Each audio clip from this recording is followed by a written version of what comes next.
ദേശീയപാത നിർമ്മാണത്തിൻ്റെ മറവിൽ വ്യാപകമായി കമ്പനിയുടെ വാഹനങ്ങൾ ഉപയോഗിച്ച് സ്വകാര്യ വ്യക്തികളുടെ വയൽ നികത്തിക്കൊണ്ടിരിക്കുകയാണ്.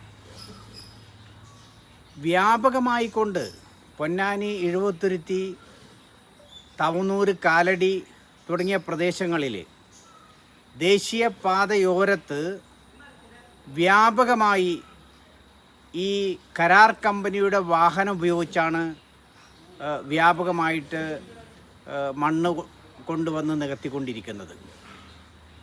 ലോഡിന് 3000 മുതൽ 5000 രൂപ വരെയാണ് വാങ്ങുന്നതെന്നാണ് പറയപ്പെടുന്നത്. ഉദ്യോഗസ്ഥ വിഭാഗത്തിൻ്റെ സഹായത്തോടു കൂടിയാണ് നടന്നുകൊണ്ടിരിക്കുന്നത്. പോലീസ്, റവന്യൂ ഉദ്യോഗസ്ഥന്മാർ, ഭൂമാഫിയ കൂട്ടുകെട്ടാണ് പ്രവർത്തിച്ചുകൊണ്ടിരിക്കുന്നത്. അതുകൊണ്ട് അടിയന്തരമായിട്ട് ഈ ഭൂമാഫിയ ഉദ്യോഗസ്ഥ കൂട്ടുകെട്ടിനെതിരെ നടപടി സ്വീകരിക്കണമെന്ന് BJP ആവശ്യപ്പെടുകയാണ്.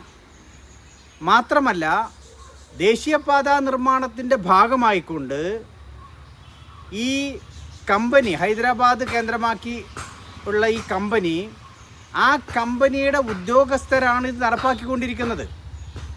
അതുകൊണ്ട് ആ ഉദ്യോഗസ്ഥർക്കെതിരെ അടിയന്തര നടപടി സ്വീകരിക്കണമെന്നും ഇതിനെക്കുറിച്ച് സമഗ്രമായ അന്വേഷണം നടത്തണമെന്നും ആവശ്യപ്പെട്ടുകൊണ്ട് NHAയുടെ national highway authority of India chairman, ആ ചെയർമാന് ശ്രീ സന്തോഷ് കുമാർ യാദവിന്, IAS, അതുമായി ബന്ധപ്പെട്ട് BJP പരാതി നൽകിയിട്ടുണ്ട്. അടിയന്തരമായിട്ട് സമഗ്രമായ അന്വേഷണം നടത്തണം. മാത്രമല്ല, ഈ പോലീസ്, റവന്യൂ ഉദ്യോഗസ്ഥർ, അതുപോലെ തന്നെ ഭൂമാഫിയ, അതുപോലെ തന്നെ കമ്പനി ഉദ്യോഗസ്ഥർ, ഈ കൂട്ടുകെട്ടാണ് ഇതിന് പ്രവർത്തിച്ചുകൊണ്ടിരിക്കുന്നത്. അതിനെക്കുറിച്ച് അന്വേഷിച്ച് നടപടി സ്വീകരിക്കണം. മാത്രമല്ല, ഈ നികത്തിയ ഭൂമി പൂർവ്വസ്ഥിതിയിലാക്കാനുള്ള അടിയന്തരമായ നടപടി സ്വീകരിക്കണം.